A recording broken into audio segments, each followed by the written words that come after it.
Hello everyone, कैसे हैं आप सब। आई होप आप सभी ठीक ही होंगे। और फाइनली मैं आ चुकी थी, बस पे बैठ चुकी थी और मैं दिल्ली के लिए निकल रही थी। मैंने आप लोगों को बताया था पहले व्लॉग में। तो यहाँ पे जो है कुछ लोगों को मतलब स्लीपर वाली ये नहीं थी, स्लीपर वाली बस थी, सीट वाली बस नहीं थी। तो कुछ लोग जो हैं बेचारे नीचे जाएंगे बैठ के और कुछ लोग खड़े होके जाएंगे क्योंकि जगह नहीं थी और मेरी स्लीपर पहले बुक हो चुकी थी। तो मैं उसी से मैं अपनी स्लीपर पर बैठ चुकी थी और काफ़ी उदास था दिल मेरा क्या बताएं, उदास था पर थोड़ा मतलब अच्छा भी फील हो रहा था। फिर बस चली तो हम लोग एक यहाँ पे रुकी थी, यहाँ पे थोड़ा वो लगा हुआ था ट्रैफिक, तो यहाँ पे रुकी। तो देख सकते हैं ये भी मेरे गांव में ही थी, मतलब गांव के थोड़ा आगे ही निकली थी। तो यहाँ पे देख सकते हैं धीरे धीरे बस चल रही थी। तो यहाँ पे देखिए ट्रक खड़ा हुआ है, इसमें पता नहीं क्या लेके जाते हैं, इतना भरा ट्रक है।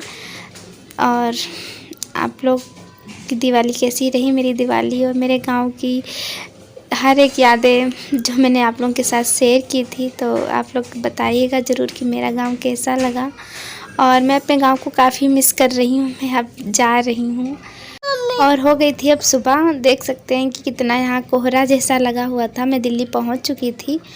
तो ये मैं यहाँ एडीएम मॉल के पास उतरी थी। जो दिल्ली का होगा वो जान जाएगा। तो ये डाजी के पापा इतना सारा सामान लेके जा रहे थे, मैं अकेली डाजी को लिए हुई थी। और यहाँ पे देखिए बस चल रही थी, चलने लगी थी बस। तो हम लोग थोड़ा यहाँ पे वेट किए 10-15 मिनट, तब तक बस आ गई थी। देखिए डाजी कितनी भूत बन गई है, सब बाल बिखर चुके हैं डाजी के। और यहाँ इतनी ठंडी नहीं लग रही थी, गांव में थोड़ा ज़्यादा ठंडी है, मुझे तो बिल्कुल ठंडी नहीं लग रही थी। पर डाजी के पापा ने ना वो पहन रखा था जैकेट, पर मैंने कुछ नहीं पहना था। और फिर देखिए हम लोग बस आ चुकी थी, तो हम लोग बस पे बैठ चुके थे महरौली उतरने के लिए। तो देखिए यहाँ पे जाम लग गया था, तो मैंने यहाँ पर का भी थोड़ा सा सूट ले लिया था। और डाजी देखिए नमकीन खा रही है, कैसे खा रही है देख देख के। और इसे खांसी जुकाम हो गया था, तबीयत सही नहीं रही। मैंने जब तक वहाँ रही तब तक इसकी तबीयत नहीं ठीक रही। और देखिए देख रही है कि मेरा व्लॉग बना रही हैं। और ये मैं आ चुकी थी अपनी मंजिल पे जहाँ मुझे जाना था। तो यहाँ पे देखिए सब दुकानें बंद थी, सिर्फ एक ये दुकान खुली थी छोले भटूरे की। तो मुझे इतनी सुबह सुबह तो खाना नहीं था, तो अभी मतलब फ़िलहाल बने भी नहीं थे। बना मतलब उन्होंने अभी दुकान खोली थी, तो वो सब धूप बत्ती वगैरह लगा रहे थे। और इधर देखिए हम डाजी चल रहे थे, डाजी पैदल पैदल चल रही थी, मैंने उसे गोदी से उतार दिया था। और देखिए हमारे कमरे की हालत देख सकते हैं, इतना गंदा पड़ा था क्योंकि डाजी के पापा वापस आ गए थे ना। तो ये यहीं थे, फिर ये चले गए थे। देखिए फफूंदी कितना लगा पड़ा है बहुत। फिर मुझे ना बहुत काम करना पड़ा, सब साफ़ सफाई। आप लोग कमरे की हालत तो देख ही सकते हैं कि क्या हो गई थी।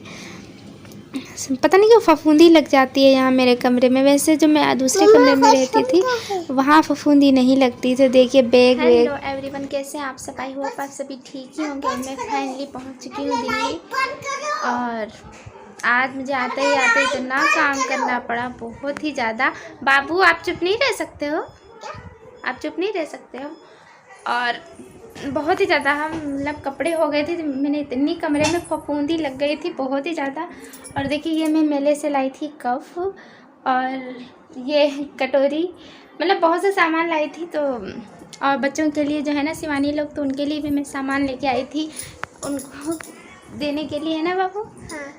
और हाँ ऐसे नहीं, ऐसे देखो, ऐसे देखो। ये मेरा रुमाल अकेला क्या है ठंडा, तो आप बोलोगे हैंडम। बस देख लिया इनकी पागलपंती। अब जाओ सो जाओ जाके।